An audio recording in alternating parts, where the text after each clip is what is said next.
Hi, I'm Sam, and today what we're going to do is have a brief exploration of a war poem written by Wilfred Owen, who was in fact a soldier in World War I. And what we're going to do is we're going to read through the poem and pull out a few brief images to see if we can capture perhaps our first impressions of this particular experience that Wilfred Owen is describing, and to give the poem some meaning and see if we can find some understanding about his attitude towards war from that. Before we start, I just want to draw your attention to the phone icon down here. As you can see, that is where you can chat with me. So feel free to put down any ideas that you have or ask any questions, of course. And at the end, we can always pick up the phone and have a conversation as well if there's anything else that we want to find out about this poem. Right, so let's begin. As I say, read through, follow along with me as I read through, and then we'll go back and pull out some key ideas. Dulce et decorum est by Wilfred Owen. Bent double like old beggars under sacks, knock-kneed, coughing like hags, we cursed through sludge, till on the haunting flares we turned our backs, and towards our distant rest began to trudge. Men marched asleep. Many had lost their boots, but limped on, bloodshot. All went lame, all blind, drunk with fatigue, deaf even to the hoots of gas shells dropping softly behind. Gas, gas, quick boys! An ecstasy of fumbling, fitting the clumsy helmets just in time. But someone still was yelling out and stumbling and floundering like a man in fire or lime. Dim through the misty panes and thick green light, as under a green sea, I saw him drowning. In all my dreams, before my helpless sight, he plunges at me, guttering, choking, and drowning. If in some smothering dreams, you too could pace behind the wagon that we flung him in, and watch the white eyes writhing in his face, his hanging face, like a devil's sick of sin. If you could hear at every jolt the blood come gargling from the frost-corrupted lungs, obscene as cancer, bitter as the cud of vial, incurable sores on innocent tongues, my friend, you would not tell with such high zest the children, ardent for some desperate glory, the old lie, dulce et decorum est, pro patria mori. And at the end there, we see a note that says the Latin phrase dulce et decorum est, pro patria mori means that it is sweet and right to die for one's country. So let's have a think about why Wilfred Owen finishes off his poem by saying the old lie, dulce et decorum est, pro patria mori. So he's saying that he thinks that it is a lie, but perhaps it's not sweet to die for your country. But let's first now go back to the very beginning and see how he develops this idea and argues his point all the way through to come to that conclusion.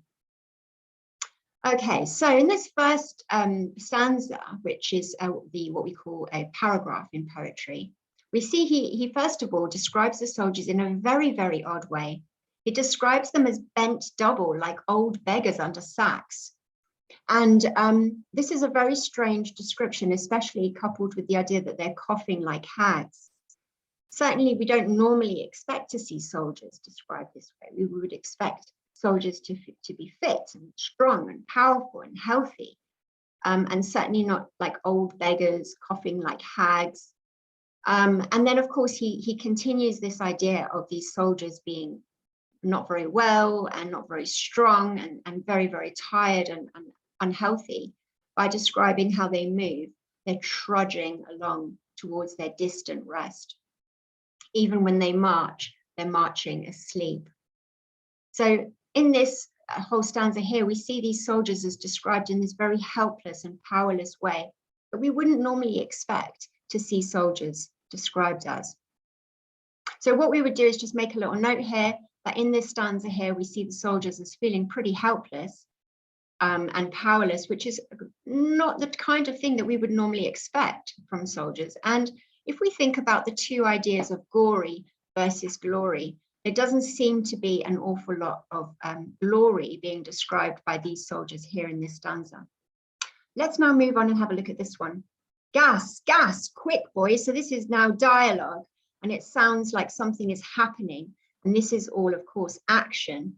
And we've got lots of present tense verbs there to really confirm that. So we've got fumbling, we've got yelling, and we've got stumbling and floundering. So I would just say that this is description of some quite panicky and frantic moving about and action. And again, soldiers don't really seem like they're in charge and that they've got it all together. They seem to be, pretty panicked.